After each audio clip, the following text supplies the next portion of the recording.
eventually was the competitor in him. Oh, absolutely. He's a pain in the butt out there. He wants to play. He wants to play. He wants to practice. I love him for that. I told him in our little individual meeting, I didn't know you had that in you. I thought you hated practice. I thought you were one of those guys who, kind of fatigued early, and but now he's got some endurance. He's got some confidence about him, and I was really excited to see how bad he really wanted to practice, play, the whole deal. But are you talking about El Guapo? Yeah, I am talking about El Guapo. But I mean, he's really improved a lot. And like I said, I'm happy where he is right now. He's got a long way to go, though. I mean, I don't want him to feel like he's there. He's not there, but he's definitely in the right direction. Stan, I just walked out, but you probably threw this 5 times. But do you have a pecking order right now? Yeah. What is it? Carlos Hyde, Rod Smith have separated themselves, and pick a day on Warren Ball and Brian T. Dunn. Now, pick a day. Is that a good thing or a bad thing? I mean, I don't think it's I wouldn't sit here and say it's a good thing.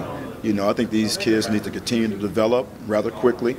They got to get on the bus somehow. They got to prove their value to this football team, and that's what spring is for. And for me to still have some question marks as to what they could bring to the table it's not a complete negative. It's not a disaster, but, I would like to have known a little bit more about these two at this point. I do know that they're competitive, they're tough, they love Ohio State football, they're accountable. 2 minutes, folks. All right. However, there's some skill set type things that need to improve, and their knowledge of the game needs to improve immensely. They still play the game slow. So, they know that it's an open slate come fall, and if we still got some of the same issues approaching the fall, then we have a disaster on our hands. Does Dontre Wilson come into your room when he gets here, or does he go in a receiver room? We're fighting over that right now. Yeah. We're fighting over that right now, and I think ultimately I do believe that he'll probably start in my room. It's what the kid wants. And he does have a significant amount of running back skill.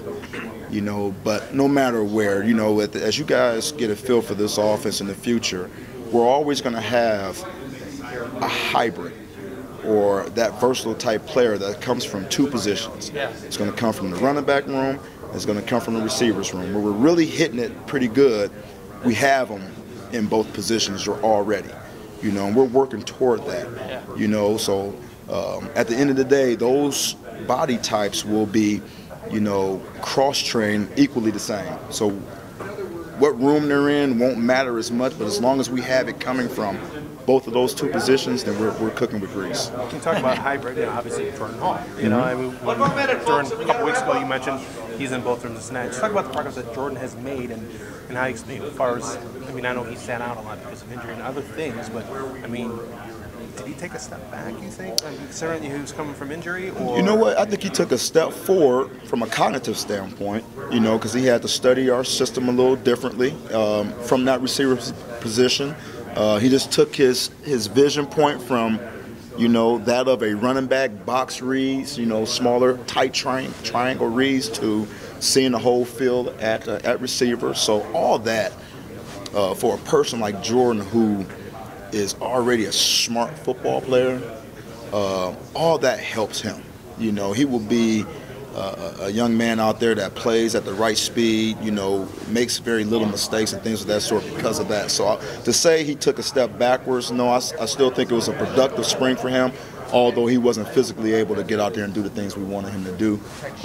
But he's a quick study that way. He's a very functional, very smart, functional football player that without many reps, he can still be very productive for you in the long run. You expect him to still be a big part of this offense? Absolutely. What does that 3 running back diamond, I'm not sure what you guys call it, formation kind of give you guys? This is another creative way for us to do, some spread concepts from a unique formation. It also allows us to put a group of backs on the football field, all with running skill, back there with the quarterback. You got 4 bodies back there that can touch the football. Right. And this kind of just cause some consternation for the defense. This really is. But you can be a power offense or a spread concept out of that formation, just like any formation we do. Yeah, how much of it is really just kind of an outgrowth of what you already do? A lot of it is nothing a whole lot new that comes out of that formation. However, when you got a couple of freshmen back there lining up for the first time, you would think we're recreating the wheel here, but you know, it's going to be very similar to what you've already seen, just creatively doing it different ways.